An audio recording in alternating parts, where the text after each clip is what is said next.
Once again, Nigeria is entering election season. You know what that means? Suddenly, politicians can locate your street without Google Maps. They remember the price of Gary. They greet market women like long-lost cousins. Yes, 2027 is loading. The Independent National Electoral Commission, INEC, has already fixed January 16, 2027, for the presidential and National Assembly elections, with governorship polls coming on February 27th. And just like that, the chessboard is set. But this isn't just about dates on a calendar. This is about power. It's about trust. It's about whether democracy in Nigeria is getting stronger, or just better at pretending. So today, let's break down where things stand. Tinubu and the power of incumbency. An opposition that may or may not be having an identity crisis. The North-South calculations. INEC and the trust deficit. And of course, the economy. Because let's be honest, your PVC might matter, but your pocket matters too. Let's get into it. Where Nigeria stands before 2027. Nigeria is walking into 2027 with heavy luggage. The economy is strained. Inflation has been biting. Insecurity is still a headline. The courts are still part of political conversations. And public trust in elections? Let's just say it's not at 100%. Civil society groups are warning that democratic safeguards are being weakened. Youth engagement is still high, but it's unpredictable. Politicians are defecting from party to party, like they're trying on outfits in a fitting room. This road to 2027 is not straight. It's more like Third Mainland Bridge during rush hour. Congested, strategic, and full of people trying to outmaneuver each other. Tinubu and the power of incumbency. Cheat code or curse. President Bola Ahmed Tinubu begins this race with the biggest advantage in politics: incumbency. The APC is already moving to consolidate. Governors and stakeholders in the Southeast and South-South have openly adopted Tinubu as their consensus candidate. In Delta State, too, party figures have endorsed him for a second term. That's not small. When the ruling party starts lining up early behind one candidate, it sends a signal. We are not here to argue. We are here to win. Internal fractures that once threatened APC cohesion seem quieter, for now. And in politics, unity, even temporary unity, is gold. But then there's the North. Here's where things get interesting. Endorsements in the South don't automatically secure victory. The North remains pivotal. Political actors there are already maneuvering around the vice presidential slot. They are framing 2027 not just as a presidential contest, but as a battle for influence in a potential second term. Airwa leaders have made it clear. Tinubu's 2027 prospects depend heavily on his economic and security record. Translation: support is not emotional. It's transactional. Northern advocacy groups have cited thousands of lives lost to insecurity in 2025 alone. That reality shapes political patience. So while the APC consolidates structurally, the North is watching performance. And that's the real campaign. Performance as strategy. INEC's chairman has promised that 2027 could be Nigeria's best election yet. That's a bold claim. Nigerians have heard, this will be our best election before. But for the APC, governance and elections are now tightly linked. If inflation stabilizes, if the cost of living improves, if insecurity reduces, then incumbency becomes a powerful argument. But if hardship continues, then incumbency stops being a cheat code and starts looking like a liability. The opposition, united, divided, or just confused. If the APC is consolidating, the opposition is recalculating. Sometimes loudly. The PDP, Labour Party, and ADC are all facing internal tensions. Civic groups describe major opposition parties as being in disarray, with factional disputes, leadership crises, and general uncertainty. Peter Obi's reported move to the African Democratic Congress has reshaped the map and fractured the Labour Party.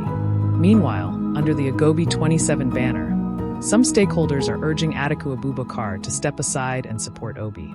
That's politics saying, maybe we should try something different. But here's the twist. Reports suggest that Atiku and Nasir El-Rufai have applied for a new political party platform altogether. So now we have a situation where some want a coalition, some want a new party, some want to lead, and everyone wants to win. And that is where the problem usually begins. The ADC, coalition vehicle or stress test. The ADC, potentially emerging as a coalition platform, is battling its own internal rifts. Leaders are scrambling to prevent collapse amid factional disagreements. They've also criticized INEC's revised timetable, arguing it compresses preparation time and disadvantages reorganizing parties. So the opposition's challenge is double-layered. First, unite internally. Second, navigate institutional constraints. Coalition politics in Nigeria sounds good in theory. In practice, it often runs into ego, ambition, and historical grudges. The big 2027 question is, can opposition leaders sacrifice personal ambition for collective strategy? History says that's not always easy. North, South, and the VP market. Power is regional. Nigeria may not constitutionally enforce rotation, but politically it's real. With Tinubu, a Southerner, in office, Northern actors are thinking long-term. Maybe not immediate presidential capture, but strategic positioning. The vice presidency becomes crucial here. Reports describe 2027 as still a battle for VP aspirants in the north. That's because in Nigeria, the VP slot is more than ceremonial. It's balance, leverage, and sometimes succession planning. Meanwhile, the APC is expanding beyond traditional bases. Endorsements in the southeast signal a deliberate attempt to erode Labour Party momentum from 2023. Key states like Lagos, Kano, Rivers, and Kaduna remain central. Not just because of voter numbers, but because of symbolism. Win the right state, and you win the narrative.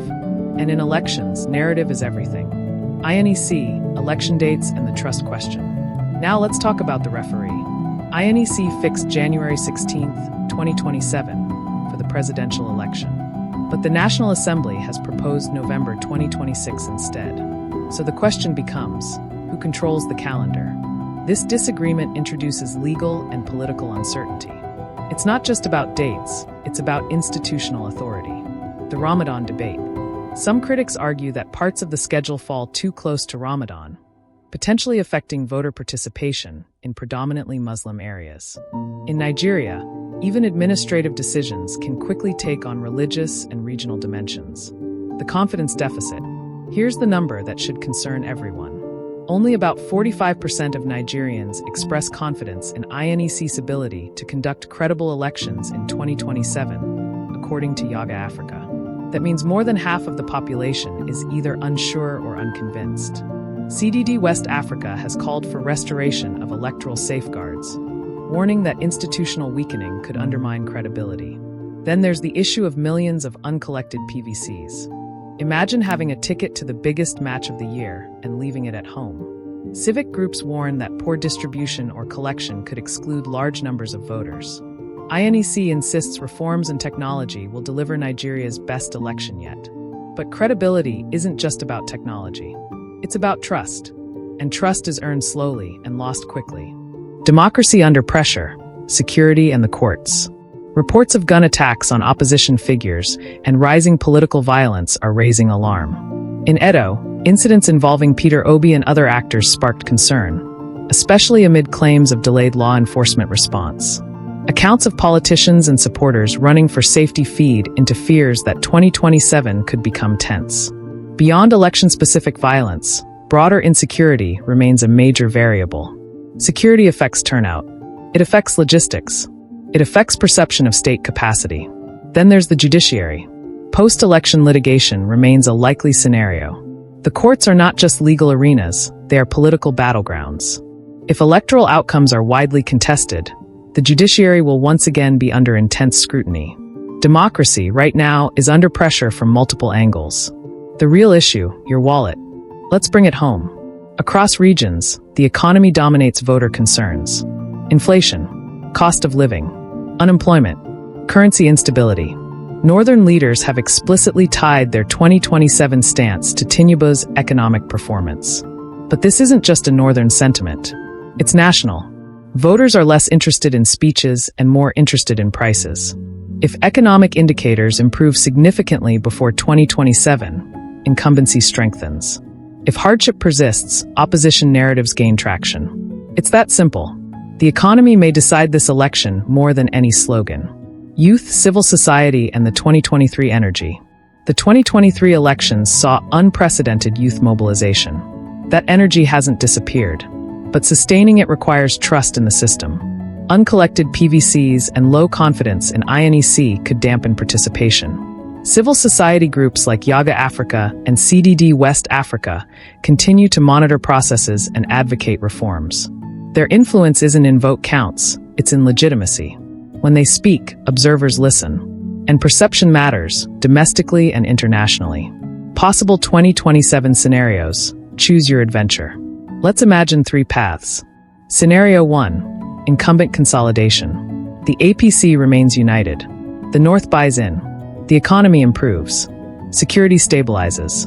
Tinubu enters 2027 as the clear frontrunner, and opposition fragmentation makes his path smoother. Scenario 2. Unified opposition shock. The PDP, Labour Party, ADC and others somehow agree on one candidate. Egos are parked. Ambitions are negotiated. If that happens, the race becomes tight. Very tight. A credible coalition could replicate or even exceed the 2023 momentum. Scenario 3. Institutional turbulence. Legal battles over election dates. Escalating violence. Administrative confusion. Even without a complete collapse, contested legitimacy could define the aftermath. And nobody wants another prolonged post-election tension season. Closing thoughts, what to watch. As 2027 approaches, watch 4 things carefully. Watch the North's economic verdict. Watch opposition unity, or the lack of it. Watch INEC's management of trust. Watch security trends. And above all, watch voter sentiment. Because in the end, elections are not just about politicians. They're about citizens deciding whether they still believe the system works. 2027 will test more than parties. It will test Nigeria's democratic resilience, its ability to turn competition into legitimacy and contestation into continuity. The campaign has already begun. The outcome, still unwritten.